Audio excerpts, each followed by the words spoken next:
How's it going? It's your boy Isma coming back to you with another TryHackMe challenge. And today I'll be working on Vulnerabilities 101. We'll be understanding the flaws of an application and we'll apply your research skills on some vulnerability databases. So we're going to move on to Task 1, Introduction.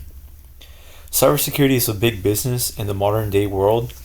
The hacks that we hear about in the newspapers are from exploiting vulnerabilities. In this room, we're going to explain exactly what a vulnerability is, the types of vulnerabilities, and how we can exploit these for success in our penetration testing endeavors. An enormous part of penetration testing is knowing the skills and resources of whatever situation you face. This room is going to introduce you to some resources that are essential when researching vulnerabilities. Specifically, you are going to be introduced to what vulnerabilities are, why they are worthy of learning about, how are vulnerabilities rated, databases for vulnerability research, and showcase of how vulnerability research is used on Acme engagement. Answer the question below. Read this task, and there's no answer needed, so you just move on to task 2. So moving on to task 2, Introduction to Vulnerabilities. A vulnerability in cybersecurity is defined as a weakness or a flaw in design, implementation, or behavior of a system or application. An attacker can exploit these weaknesses to gain access to unauthorized information or perform unauthorized actions. The term vulnerability has many definitions by cybersecurity bodies. However, there is a minimal variation between them all. For example, NIST defines a vulnerability as weaknesses in information systems, system security procedures, internal controls, or implementation that could be exploited or triggered by a threat source. Vulnerabilities can originate from many factors, including a poor design of an application or an oversight of the intended action from a user.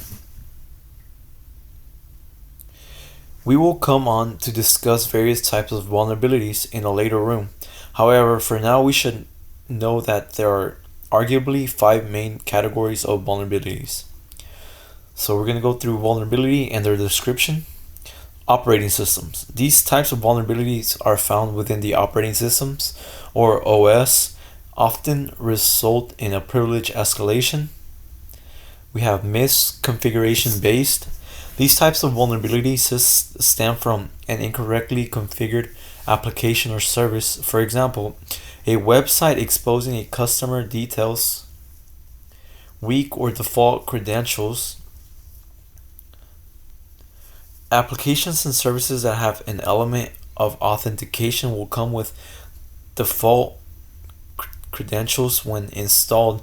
For example, an administrator dashboard may have the username and password of admin. These are easy to guess by an attacker. These vulnerability, I'm sorry about that. So moving on to applications and logic. These vulnerabilities are a result of poorly designed applications. For example, poorly implemented authentication mechanisms that may result in an attacker being able to impersonate a user. Moving on to human factor. Human factor vulnerabilities are vulnerabilities that leverage human behavior. For example, phishing emails are designed to trick humans into believing they are legitimate. As cybersecurity researcher, you will be assessing applications and systems, using vulnerabilities against these targets in a day-to-day life. So it is crucial to become familiar with this discovery and exploitation process. Moving on to answer the questions below. An attacker has been able to upgrade the permission of their system account from user to administrator. What type of vulnerability is this? That's operating systems. Moving on to next one. You managed to bypass a login panel using cookies to authenticate. What type of vulnerability is this? And this is applications logic. Moving on to task 3. Scoring vulnerabilities. SVSS, and VPR.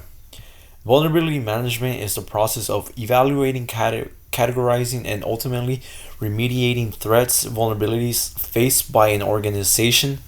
It is arguably impossible to patch and remedy every single vulnerability in a network or a computer system, and sometimes a waste of resources. After all, approximately 2% of vulnerabilities only ever end up being exploited. Instead, it is all about addressing the most dangerous vulnerabilities and reducing the likelihood of an attacker vector being used to exploit a system. This is where a vulnerability scoring comes into play.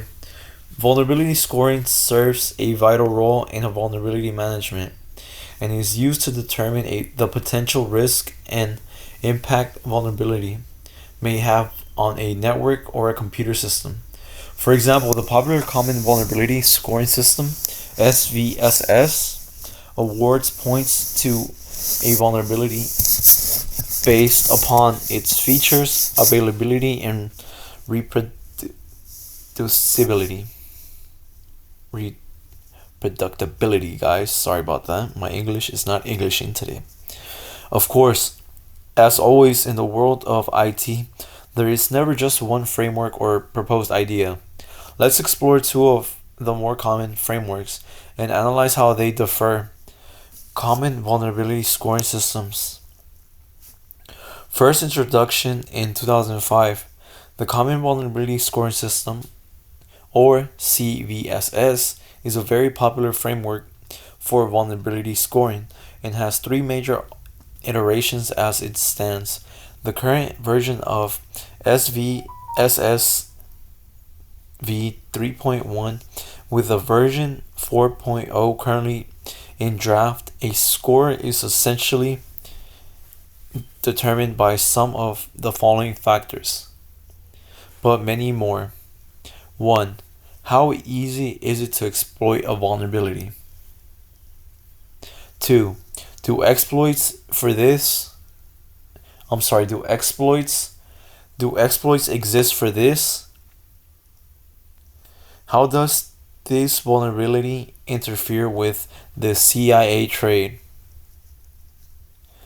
In fact, there are many variables that you have to use a calculator to figure out the scoring using this framework. A vulnerability is given a classification out of 5, depending on the score that has been assigned. I have put the qualitative severity rating scale and their score ranges into the table below. And I'm going to just go ahead and let y'all go over this chart right here. However, CVSS is not a magic bullet. Let's analyze some of its advantages and disadvantages of CVSS in the table below. Advantages of CVSS. So we have CVSS has been around for a long time. CVSS is popular in organizations.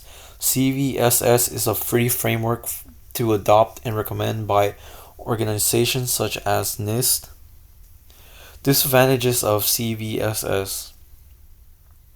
CVSS was never designed to help prioritize vulnerabilities, instead just assign a value of severity. CVSS heavily assesses vulnerabilities on an exploit being able.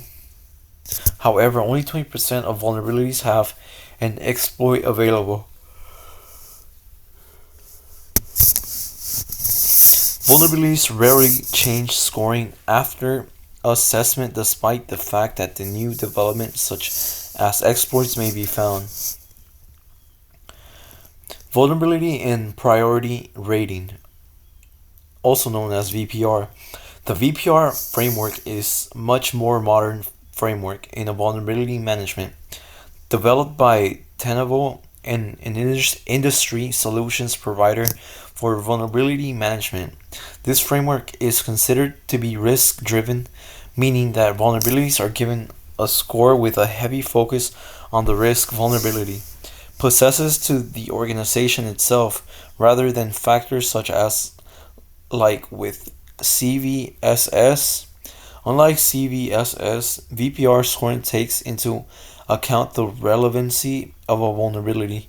For example, no risk is considered regarding a vulnerability. If that vulnerability does not apply to the organization, they do not use the software that is vulnerable. VPR is also considered dynamic. Its scoring where the risk that vulnerabilities may pose can change almost daily as it ages. VPR uses a similar scoring range as CVSS, which I also have put into the table below. However, two notable differences are VPR that have a non-information category, and because VPR uses a different scoring method, the same vulnerability will have a different score using VPR that when using CVSS. So let's recap some of advantages and disadvantages of using the VPR framework in the table below. Advantages of VPR. VPR is a modern framework that is real world. VPR considers over 150 factors when calculating risks. VPR is risk driven and used by organizations to help prioritize patching vulnerabilities. Scoring are not final and are very dynamic, meaning the priority a vulnerability should be given can change as the vulnerability ages. Disadvantages of VPR. VPR is not open source like some other vulnerability management frameworks. VPR can only be adopted a part of a commercial platform. VPR does not consider the CIA trade to the extent that CVSS does, meaning that risk to confidentiality, integrity, and availability of data does not play a large factor in scoring vulnerabilities when using VPR. Intentionally left blank. Moving on to answer the questions below. What year was the first iteration of CVSS published? That's 2005. If you want to assess vulnerability based on the risk it possesses to an organization, what framework would you use? Note, we are looking for the acronym here, and that's VPR. If you wanted to use a framework that was free and open source, what framework would that be?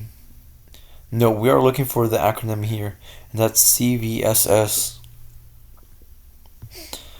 Moving on to task 4, vulnerability databases.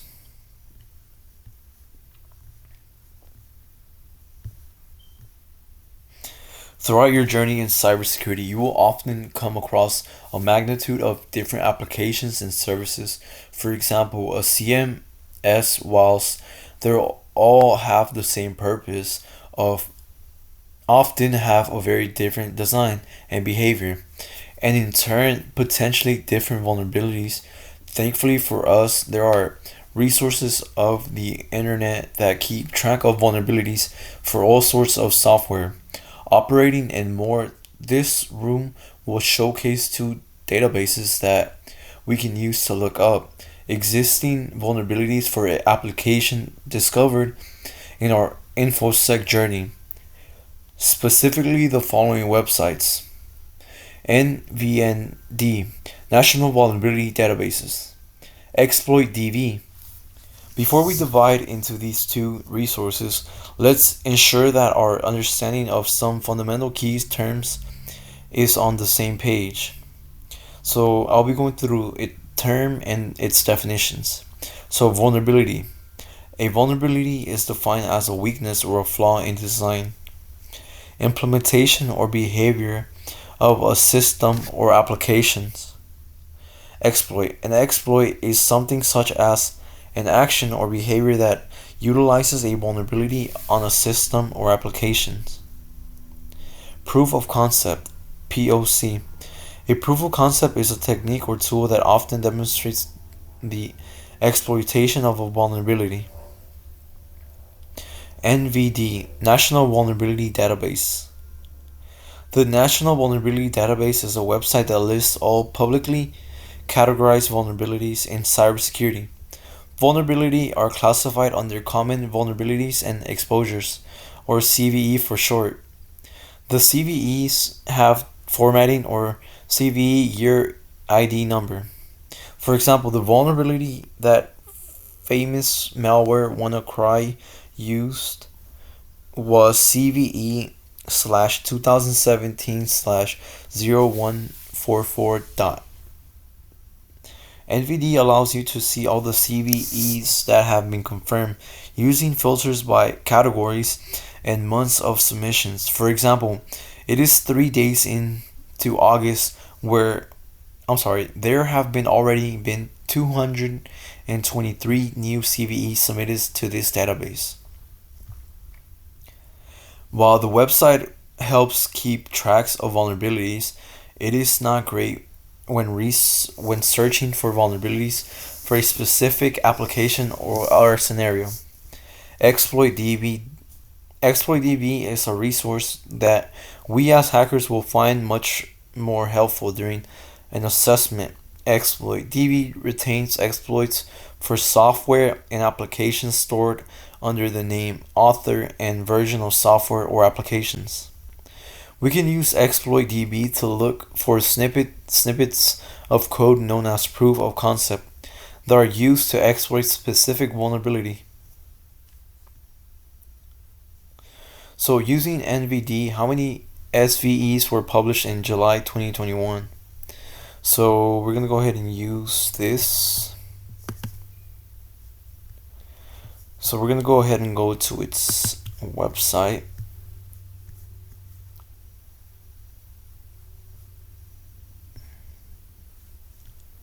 And we're going to use hint. So change search type to advanced. Specify the proper published date and hit search.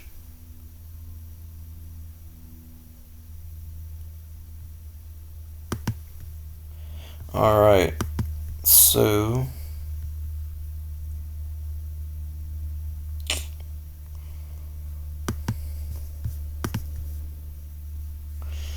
we are going to be using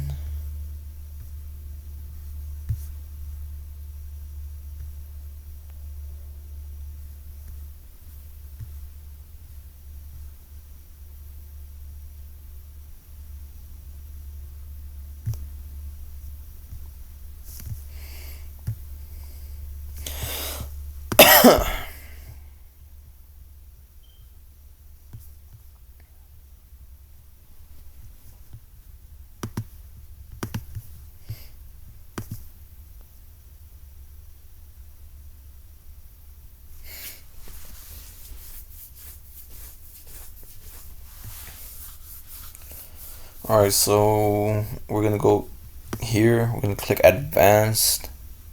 So publish date ranges, and it was asking for July 2021. So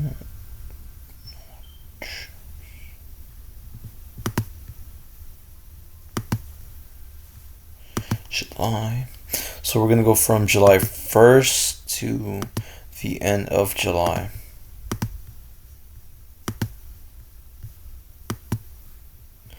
Which is the 31st, and now I'm gonna hit search. And here's the answer. So it's 1,554. So who is the author of ExploitDB? And that is OffSec. So now we're going to be moving on to task 5. An example of finding vulnerability. A vulnerability, sorry about that. Alright, so in this task I'm going to demonstrate the process of finding one minor vulnerability coupled with some research of the vulnerability databases, leading to a much more valuable vulnerability and exploit ultimately. Throughout an assessment, you will often combine multiple vulnerabilities to get results. For example, in this task, we will leverage the version disclosure vulnerability to find out the version of an application With this version, we can then exploit DB to search for any exploits that work with that specific version. Applications and software usually have a version number. This information is usually left with good intentions. For example, the author can support multiple versions of the software and the likes, or sometimes left unintentionally. For example, in the screenshot below, we can see that the name and version number of application is Apache Tomcat 9.0.17. With this information in hand, let's use the search filter on ExploitDB to look for an exploits that may apply to Apache Tomcat 9.0.17. Great. After searching ExploitDB, there are a total of 5 exploits that may be useful to us for this specific version of the application. So moving on to answer the questions below, what type of vulnerability did we use to find the name and version of the application in this example? And that's version disclosure. Moving on to task 6. In your first week on the job as a junior penetration tester, at Pentest Co. For the first engagement, you are shadowing a senior penetration tester within the company. Deploy the site attached to this task and follow the steps that senior penetration tester took to exploit a vulnerability against Acme IT Services infrastructure. Complete the engagement to retrieve a flag. So we're going to go ahead and open this up, view site.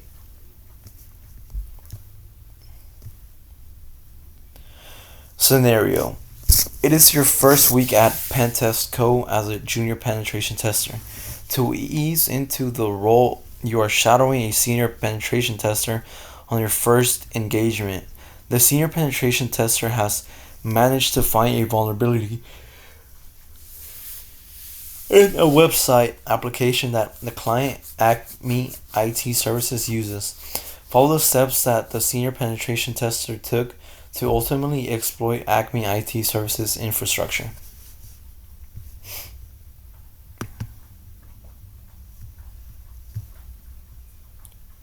So we have an email here. It says, "Thank you for taking on this engagement. Please document every step extensively for the new junior penetration tester to follow. I have attached our company reporting template to help with this. As a reminder, Acme IT Services only want you to test the IP address 240.228.189.136. Any other IP or machine is out of scope. Good luck, Joe. Customer license." Step 1. Information gathering.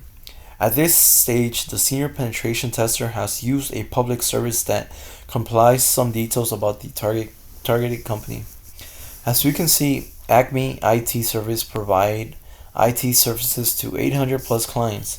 This information is useful because we can begin to think of possible software that they are using for us to attack.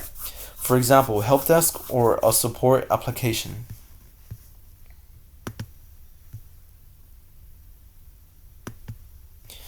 Step 2. Enumeration and scanning.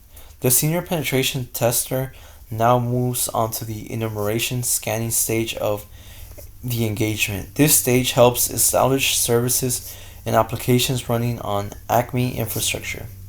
We can use the information gathered from this scan to begin to understand what services may be viable to attack. For example, a web server hosting a website. Recall from email, we are given one IP address,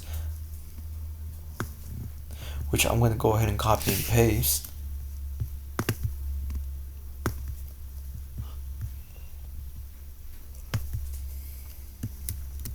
Try scanning this IP address to yourself. So we're going to type in the IP address. We're going to run it.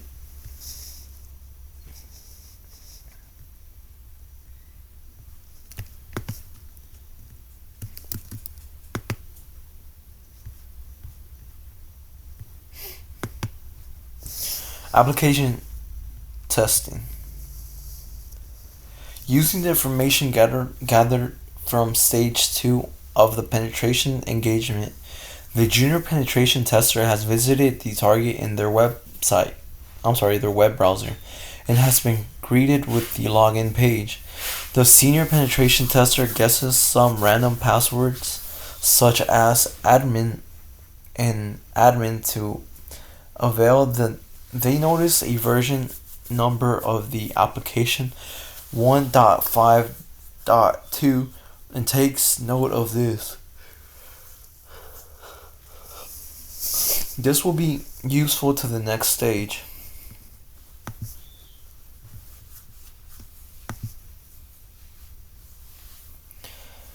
Step 4. Vulnerability research. The senior penetration tester recalls the Acme IT services using an application called Acme Portal that has a version number of 1.5.2. The senior penetration tester visits a vulnerability exploit database called Vulnerability Bank. This website stores details of vulnerabilities and exploits for applications. The senior penetration tester searches this site for the software that was discovered in stage 3.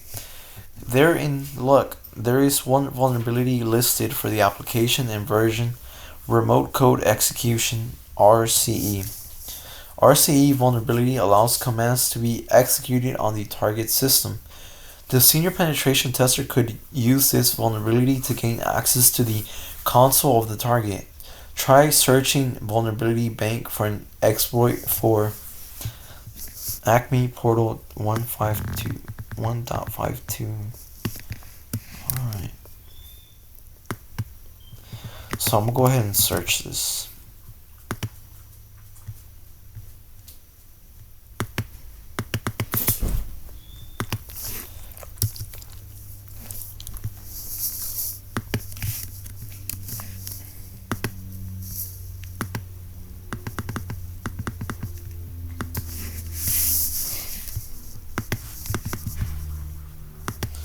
I believe I did something wrong. So I'm gonna go back to it.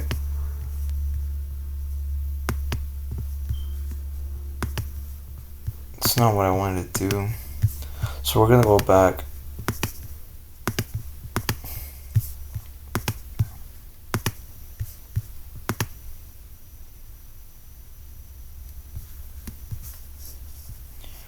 So we're gonna try it right here.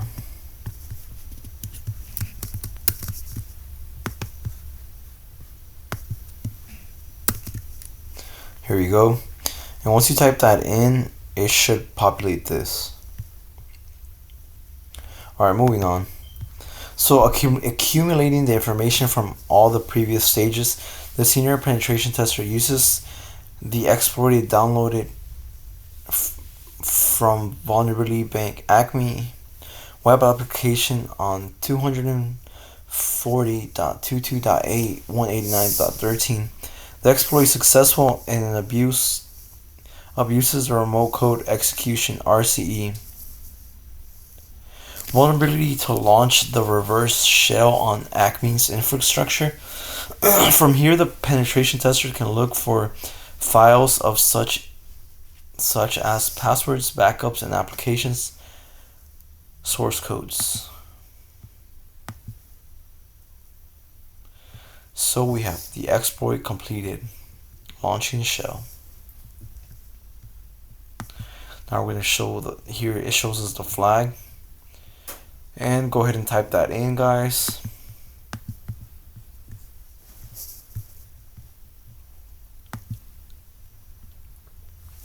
Moving on to task 7, conclusion. Nice work, we've made it to the end. This room has served as an introductory to vulnerability research and some skills and resources. This requires where you have particularly applied this knowledge.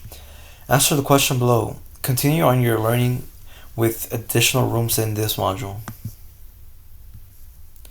And guys, that's it for Vulnerabilities 101. Thank you.